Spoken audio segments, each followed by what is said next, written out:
కానీ మా కడుపు అంతా ఖాళీ సార్. ఏడ పుట్టినామో ఏడ పెరిగినామో మాకు కూడా తెలియదు.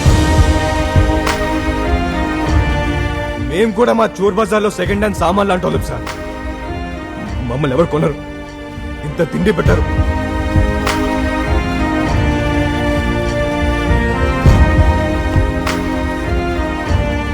మాకు మీ ఆధార్ కార్డులు వద్దు, మీ ఓట్లు వద్దు, మమ్మల్ని ఇట్లా బతకనియండి సార్. ఈడనే బతుకుతాం, ఈడనే పోతాం.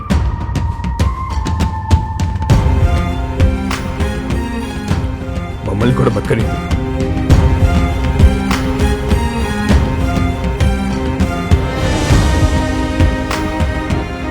जय हिंद, मेरा भारत महान, सर्वे जन सुखिनो भवन्तु.